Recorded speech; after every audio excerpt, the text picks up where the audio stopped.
Assalamualaikum warahmatullahi taala wabarakatuh dan salam sejahtera untuk pendengar, penonton, yang mana menonton, yang mana mendengar, kepada pendengar.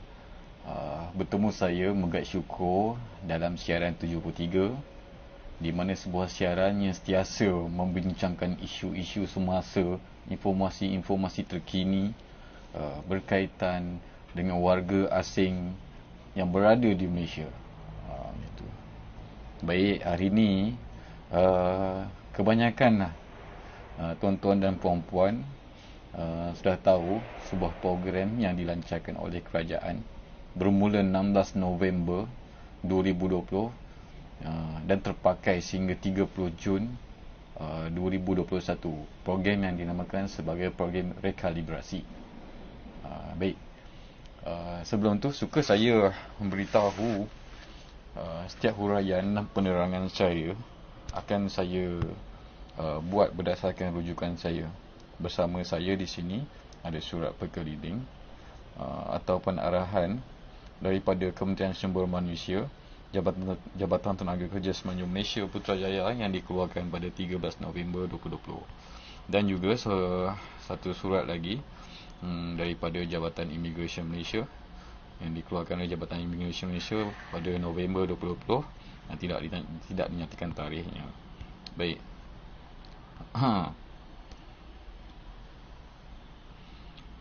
Okey. Kenapa saya tunjuk STYN Baik. Sebelum tu saya cerita sikit lah. Macam tadi saya sedikit, tuan-tuan puan-puan pun sudah maklum, program rekalibrasi ini terbahagi pada dua kategori, iaitu rekalibrasi pulang dan rekalibrasi untuk tenaga kerja. Rekalibrasi pulang ni lebih kita dengar dengan mudah, biasa kita menjadi sebutan sebagai apa? Compound untuk balik, compound untuk pulang. Rekalibrasi tenaga kerja ni program untuk dapatkan permit. Itu biasa bahasa-bahasa ayat-ayat yang biasa kita gunakan lah. Dan juga itulah juga bunyi-bunyi soalannya yang sering diajukan pada saya, yang call, yang WhatsApp. Email tak ada, call dan WhatsApp je. Ada yang direct jumpa saya bertanyakan benda ni. Tapi itulah, saya tetap akan pesan pada mereka yang saya terangkan tu, bagi tahu kawan-kawan yang lain maklumat ni. Jangan seorang-seorang je simpan, supaya kawan-kawan lain terpelihara daripada ditipu ejen, ditipu majikan, sehingga memilih jalan yang tak betul, ikut pintu belakang. Lagi apa? Bahaya sekarang tuan-tuan puan. Bukan bahaya pada aspek undang-undang saja, bahaya kepada aspek persekitarannya. Tuan-tuan puan-puan, di musim hujan, air laut bergelora, ikut naik bot dan sebagainya, belum tentu, belum pasti sampai ke tanah air tuan-tuan puan-puan. Kenapa tidak memilih jalan yang betul? Ikutlah program-program ni, sebab kerajaan Malaysia rasa terpanggil dan bertanggungjawab untuk mendengar keluhan tuan-tuan puan-puan yang di mana terperangkap di Malaysia, nak pulang tak boleh, susah dengan status parti pendatang asing tanpa izin, tidak memiliki sebarang dokumen. Kita faham keadaan macam tu. Sebab itulah kerajaan telah melancarkan program-program macam ni untuk memberi ruang dan peluang pada tuan-tuan puan-puan sehingga melahirkan satu situasi yang menang-menang. Tuan-tuan puan-puan dapat benefit dan kerajaan sendiri pun mendapat benefit melalui data, compound, pengadilan dan sebagainya. Inilah rekalibrasi. Khususnya rekalibrasi pulang yang akan saya terangkan dalam video yang pertama ini. Agak panjang sebenarnya, tapi saya cuba ringkaskan. Saya juga memantau beberapa video tutorial lain yang dibuat oleh rakan-rakan tuan-tuan puan-puan juga berkaitan rekalibrasi. Ada yang saya perhatikan video ni terlalu mudah, terlalu senang rasanya. Datang bayar compound, bawa tiket, terus balik.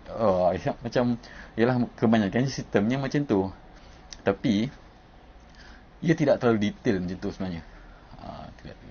Maknanya ada perkara yang terlepas. Saya sebut terlepas lah, rakan-rakan tu nak terangkan. Tapi hari ni di dalam video ni saya terangkan lah sikit sebanyak laluan dan alternatif yang betul untuk tuan-tuan dan puan-puan mengikuti program rekalibrasi pulang. Baik. Ternyata siapa yang menyertai program rekalibrasi ini adalah pendatang asing tanpa izin yang dapat dihuraikan daripada pelbagai jenis dan kategori. Overstay, tinggal lebih masa. Lagi apa? Tidak memiliki sebarang dokumen, misuse passes. Dalam keadaan PKP bermula Mac lalu sehingga hari ini, border Malaysia untuk menerima kemasukan tidak berlaku, melainkan dengan kategori-kategori orang tertentu yang memiliki pas-pas tertentu. Dan saya sedia maklum, tuan-tuan dan puan-puan, khusus warga negara Indonesia yang kebanyakannya bekerja di Malaysia ni tanpa permit kerja atau pas kerja yang betul dan sah. Kebanyakannya menggunakan visit pass yang diambil setiap bulan, keluar masuk. Kebanyakan dari pintu-pintu laut lah, feri, berulang alik setiap bulan. Begitu. Di situ yang membuatkan kebanyakan warga Indonesia ni terperangkap sepanjang PKP ni. Ada yang kemasukan terakhir ke Malaysia pada bulan Mac, sehingga ke hari ini mereka masih di sini. Begitu. Tidak pulang-pulang. Sehinggalah ada yang tamat expired pasport. Pasport pun telah tamat tempoh laku dia. So, itu kita kategori sebagai tiada dokumen lah. Maknanya itu sampai expired dah pasport dia. Gitu. Dan inilah peluangnya. Rekalibrasi inilah peluangnya untuk tuan-tuan dan puan-puan pulang dengan selamat, mengikut dan berlandaskan undang-undang yang betul. Okey. Di depan tuan-tuan dan puan-puan, terlihat di sini satu website, sto.imi.gov.my. Ini adalah sistem dan portal Immigration Malaysia. Kenapa saya tunjukkan website ini? Inilah langkah pertama tuan-tuan dan puan-puan mesti buat jika niat di hati untuk pulang ke negara dengan selamat mengikut lunas undang-undang yang betul. Okey, pertama tuan-tuan dan puan-puan, buka website ni. Silakan tengok. Baca sikit-sikit. Permohonan bagi program rekalibrasi tenaga kerja tidak perlu memohon temujanji STO. Okey, di sini maknanya macam saya cakap tadi, kategori ada dua, untuk pulang dan permit. Tadi tu nak apply permit. Yang dimasukkan tenaga kerja TK ni telah yang apply permit. Maknanya kat sini untuk apply permit apa pas kerja apa semua tu tidak perlu pakai ke mendaftar di STO. Hanya terpakai untuk rekalibrasi pulang saja. Okey, mari kita tengok. Dah keluar macam ni di skrin. Okey, tutup lah. Ambil lah masa sedikit tuan-tuan dan puan-puan untuk membaca terma dan syarat dia. Kita tengok sini 30 minit sebelum waktu temu janji. Maka datang awal lah. Sebab immigration yang bertugas tu berhak menolak temu janji tuan puan-puan sekiranya tuan-tuan dan puan-puan datang lambat atau sebagainya, bergantung pada budi bicara. Okey, baca sampai habis, tengok. Okey, di sini ada teruskan puan-puan apa semua. Gunakanlah, saya yakin tuan-tuan dan puan-puan mahir menggunakan sistem-sistem internet dan teknologi dan sebagainya. Saya yakin di sini perkara ni mudah aja bagi tuan-tuan dan puan-puan. Macam biasa, teruskan untuk mengisi sini. Tengoklah lokasi tuan-tuan dan puan-puan di mana. Jika di Selangor, Selangor lah. Jika di Johor, Johor lah. Kita ambil contoh paling atas lah, Jim Johor. Bahagian cawangan branch dia, kita tengok di sini. Di mana? Sebab di Johor, untuk menguruskan program-program seperti ini, hanya di Ibu Pejabat Kontingen, Ibu Pejabat Immigration Johor saja. Okey. Ni banyak ni. Di Immigration Johor, secara topika tu, banyak cawangan dia, banyak jabatan dia, banyak bahagian dia. Ada BPA, BPKB, apa lagi, pasport, visa, apa semua tu. Tuan-tuan pun cari enforcement, overstay. Di sini. Bahagian penguatkuasa tinggal lebih masa. Tu kita bukan random je lah. Jika tuan-tuan tak ada dokumen pun, sini juga hala dia. Pilih di sini. Okey. Sudah pilih. Tarikh temu janji, date of appointment. Di sini. Tuan-tuan dan puan-puan boleh pilih. Pilih dulu, cuba pilih dulu. Ikut kesesuaian tuan-tuan puan-puan. Bagaimana? Okey, sebagai contoh kita cuba 29 Disember. Okey. Tak ada. Okay. Tak boleh, 29 November tak boleh. Okey, sebab ni boleh ke tak boleh ni bergantung pada immigration Johor tu. Mereka yang tentukan. Okey, kita cuba lagi tarikh yang lain. Kita try 31 Disember. Ni hujung tahun ni. Nampak? 31 Disember. Yes, 31 Disember 2020. Pukul 11 pagi sehingga 12 pagi. Jika tuan-tuan merasa ini okey, maknanya tarikh ni boleh, waktu ni boleh. Just. Next. Di sinilah. Jika tuan-tuan maupun overstay, dah 2 tahun, 3 tahun overstay di Malaysia, isikan apa yang dia nak, yang star merah ni. Macam saya, kalau saya nak key in keperluan saya di sini, tiada tak perlu. Tuan-tuan perempuan isi sini and submit. And nanti akan keluar satu lampiran di mana akan bertanyakan tuan-tuan perempuan confirm ke tak confirm ke benda ni. Nanti di sini confirm or cancel appointment. Jika tuan-tuan perempuan rasa tadi 31st of December tu tuan-tuan boleh datang, okey, silakan confirm dan cetak untuk permohonan. Cetaklah benda ni. Pertama untuk dibawa waktu appointment nanti, atau sepanjang menunggu 31 Disember nanti anda diperiksa oleh mana-mana bahagian penguatkuasa, immigration ke, polis ke. Sekurang-kurangnya boleh memohon budi bicara mereka. Saya sedang menunggu untuk ditemuduga oleh Jabatan Immigration kerana saya berhajat untuk mengikuti program rekalibrasi pulang. Sekurang-kurangnya ada dokumen di situ. Tapi hujung pangkalnya macam mana pun bergantung pada budi bicara. Inilah langkah pertama. Langkah pertama yang tuan-tuan dan puan-puan kena buat. Okey.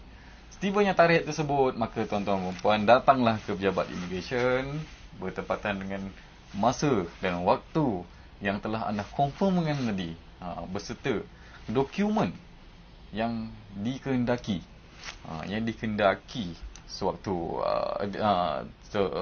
dikehendaki daripada email yang tuan-tuan dan puan-puan bakal dapat nanti. Ikutlah, dia nak pasport. Dia nak, kebanyakan tu lah, pertamanya pasport lah. Okey. Berkaitan dengan compound itu, saya tak pasti bagaimana tuan-tuan dan puan-puan boleh mendapat maklumat berkaitan dengan compound RM1,000, RM500. Tapi merujuk kepada surat dari immigration ni, keadaan bayaran compound RM1,500 untuk setiap pekerja. Begitu. Maknanya RM1,500 lah. Benda ni sebenarnya actually compound ni itu perkara nombor 2. Perkara nombor 2, nombor 3 macam tu. Yang pertama, tuan-tuan dan puan kena datang dulu. Jumpa immigration tu. Okey, serahkan pasport. Mereka akan periksa. Okey, saya bagi satu situasi. Adil ke tuan-tuan dan puan sekiranya rakan tuan-tuan puan, okey, rakan pertama tuan-puan overstay selama 3 tahun, manakala tuan-tuan overstay selama 5 hari. Rakan tuan yang overstay selama 3 tahun tadi dikenakan compound sebanyak RM1,000. Dan tuan dikenakan RM1,500 overstay 5 hari. Ini tak adil tuan-tuan dan puan-puan. Okey, sebab tu saya cakap ini compound adalah perkara nombor 2. Yang pertama, datang dulu. Kenapa perlu datang dulu? Memang dinamakan sistem temu janji online. Temu janji bersama immigration ni bukan sekadar temu janji berkenal siapa. Tidak, tuan-tuan dan puan-puan. Di sini kami akan membuat siasatan kepada tuan-tuan dan puan-puan. Kami akan tengok berapa lama anda overstay, last kemasukan anda. Kita akan periksa chop visit pas tuan-tuan dan puan-puan. Manalah tahu ada yang mendapatkan cop secara tidak teratur. Manalah tahu ada yang melibatkan aktiviti rasuah dan sebagainya. Di situ akan kita siasat. Untuk makluman tuan-tuan dan puan-puan, semua aspek dari muka pertama sehingga muka terakhir pasport tuan-tuan kami akan kaji. Kami akan siasat pergerakan tuan-tuan dan puan-puan, kemasukan tuan-tuan dan puan-puan, di mana tuan-tuan dan puan-puan kerja, di mana tuan-tuan puan tinggal, apa aktiviti tuan-tuan sepanjang overstay 3-4 tahun ni kat Malaysia ni, apa benda, apa aktiviti tuan-tuan puan buat di Malaysia. Di situ kita nak mengambil data, nak menyiasat. Sekiranya dalam siasatan tersebut tuan-tuan dan puan-puan disimpulkan sebagai tiada masalah dan layak untuk mengikuti program ni, immigration akan menawarkan pada tuan-tuan kompaun, sejumlah kompaun. Macam saya cakap tadi, bergantunglah satu sistem yang adil, 3 tahun, 5 tahun, 5 hari, satu jumlah hari yang berbeza.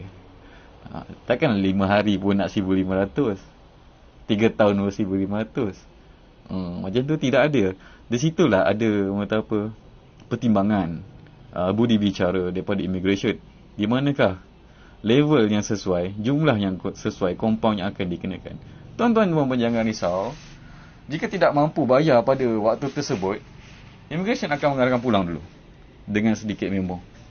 Dia akan bagi masa pada tuan-tuan dan puan untuk hadir semula bersama duit kompaun yang ditawarkan tersebut. Juga dengan dokumen-dokumen yang diperlukan seperti flight ticket dan sebagainya. Macam tu. Itu dah proses yang kedua dah tu. Proses yang ketiga dah, maaf tuan-tuan. Proses ketiga. Pertama tadi STO online. Kedua, temu janji untuk siasatan dan sebagainya.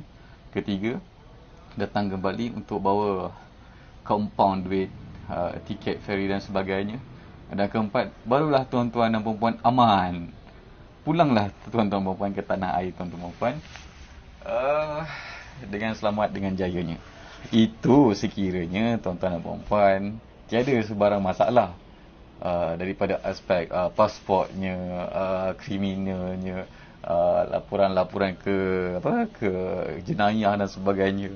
Ada situasi warga negara Indonesia tinggal overstay, nak ikut program macam ni, nak balik, tapi kita siasat nama beliau pernah diadukan oleh bekas majikan kerana mencuri barang dari rumah majikan dan melarikan diri, dan majikan pun telah membuat laporan polis. Sekiranya situasi ini berlaku tuan-tuan dan puan-puan, immigration akan bertindak. Maknanya di sini kita akan membuat satu siasatan dulu.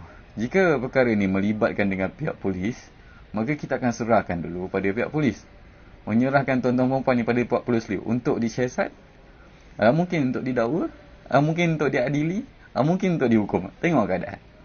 Gitu. Sekiranya tidak ada masalah 4 perkara tadi, sehinggalah pulang. Sekiranya tuan-tuan dan puan-puan ada blacklist, ada blacklist. Sebagai contohnya, sebelum ni 3-4 tahun lepas, tuan-tuan dan puan-puan pernah ditahan oleh immigration, pernah didakwa, sehinggalah tuan-tuan dan puan-puan didenda dan diusir. Tapi tuan-tuan dan puan-puan ikut jalan lorong tikus, kembali semula ke Malaysia setelah immigration menyenarai hitamkan tuan-tuan tahu blacklist selama 5 tahun. Tuan-tuan cuba masuk ke Malaysia ikut lorong tikus, dan hari ni tuan-tuan dan puan nak pulang semula mengikut program rekalibrasi. Ternyata tuan-tuan dan puan keadaan tuan-tuan puan agak risiko. Di situ immigration akan dan mengenal pasti status. Di situlah kenapa diwujudkan sistem temu janji. Temu janji yang dimasukkan itu adalah banyak uraian dia. Di sini memberi peluang kepada immigration mengenal pasti siapa anda, apa tujuan anda, kenapa anda berada di sini, apa aktiviti anda, apa kesalahan jika ada. Semua tu semasa sistem temu janji online. Sebab tu saya cakap, pasal dengan jumlah compound, bila tarikhnya, lepas temu duga bila boleh baliknya dan sebagainya, itu perkara nombor 2, nombor 3, nombor 4. Pertama, hadir dulu temu duga. Aturkan temu duga dan hadir temu duga. Di situ immigration akan membuat siasatan siapa anda. Begitu. Baik, berkaitan dengan isu compound tadi, telah dinyatakan 1,500. Tapi bergantung pada siasatan. Bergantung pada siasatan tuan-tuan dan puan. Jika blacklist apa semua tu, kita akan tahan dulu, mungkin kita akan dakwa dulu dan sebagainya. Mungkin kita akan kena dengan compound yang lebih tinggi dan sebagainya. Kita akan charge dengan tuduhan-tuduhan yang lain. Sebagainya. Itu bergantung pada kesimpulan dan jawapan siasatan tu. Jika tiada masalah, ya, tuan-tuan dan puan boleh kembali bayar kompaun seperti biasa, apa semua dah pulang lah. Saya harap video ni terjawab tuan-tuan dan puan, berkaitan dengan jumlah kompaun tu. Jumlah kompaun adalah berdasarkan hasil siasatan daripada Jabatan Immigration dulu. Begitu tuan-tuan dan puan. Semoga video yang pertama berkaitan dengan program rekalibrasi pulang kompaun ni menjadi satu pengetahuan baru untuk tuan-tuan dan puan, untuk merancang perjalanan, merancang masa depan tuan-tuan dan puan di Malaysia ni.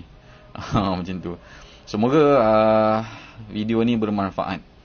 Untuk kategori yang kedua berkaitan dengan permit, untuk berkaitan dengan pas kerja, program rekalibrasi tenaga kerja, saya akan buat satu lagi rakaman video.